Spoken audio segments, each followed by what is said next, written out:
So by now, you've been participating in historical fiction book clubs as a club member, as a student, for a couple of weeks.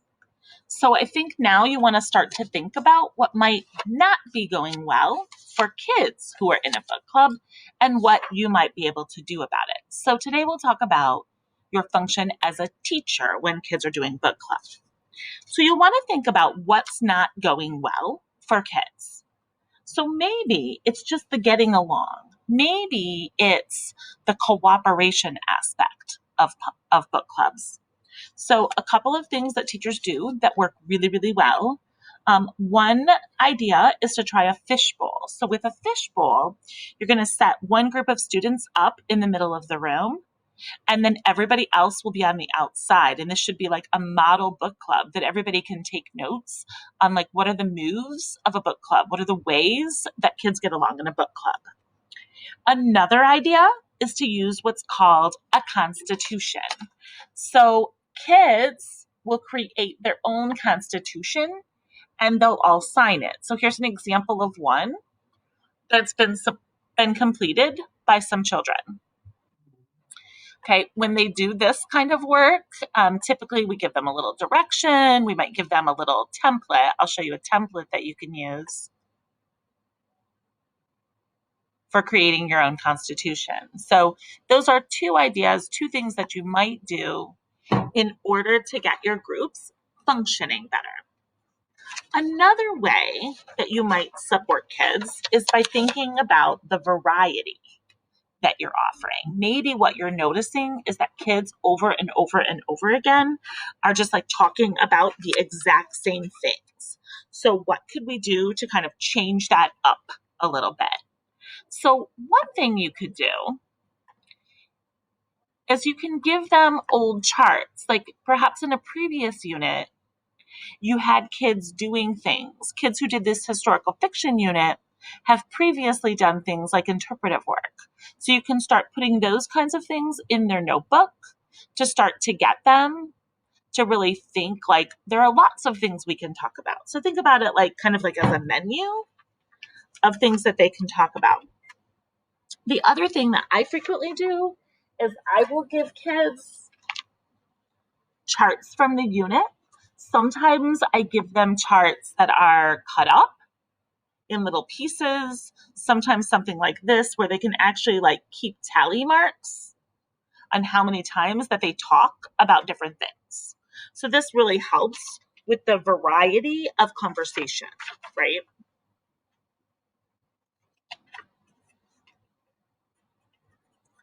So this is like the tally marks on charts. One other thing that I frequently use to encourage variety is I use this talking mat. Okay, so this particular one is created in PowerPoint, and the way that it works is that kids each fill out, it's like a shared Google Doc, and everybody fills out one Post-it note. And then you put your Post-it note on the corner of the mat when yours is ready to go. And then when our group gets together to talk, we actually carry the Post-it note to the middle. We talk long about this one, and then the next child puts their Post-it note in.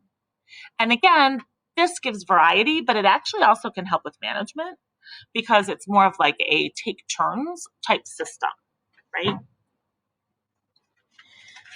And one more struggle that we often have with book clubs is just the depth of the kind of work that kids are doing. Like sometimes kids just aren't having a deep enough conversation. And so what could we do about that? Okay. So one thing that I do is I provide kids with talking stems. I have them glue them in their notebooks, and I really push them to try to start to use some of these talking stems in their talk and in their writing to get a little more depth. And then the last thing that I do to try to get more depth in book clubs is I'll use a read aloud, and I'll have the kids sit in their book clubs for the read aloud.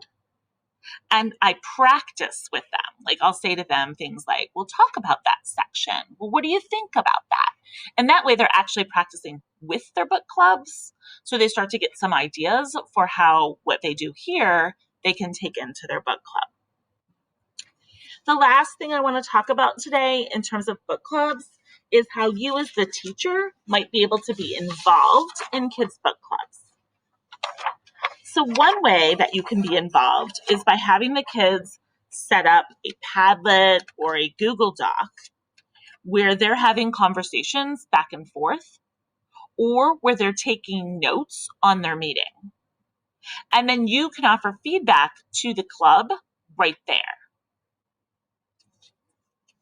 Another way that you can be involved is you can actually join their club for the day. You can just be a partner. And when you do that, you're taking the role of another student. Like you just actively participate in the club as a student versus a teacher. A third way you could be involved in book clubs with your kids is to be a ghost. So what that means is you sit behind a child and you either pass that child little post-it notes or sort of whisper into their ear ways that they can contribute to the conversation. And then a final way that you could be involved is you can actually play the role of teacher. So you actually prepare a lesson for a particular group that's struggling with something, and then you come in and teach that lesson. Okay. So hopefully your book clubs are going well.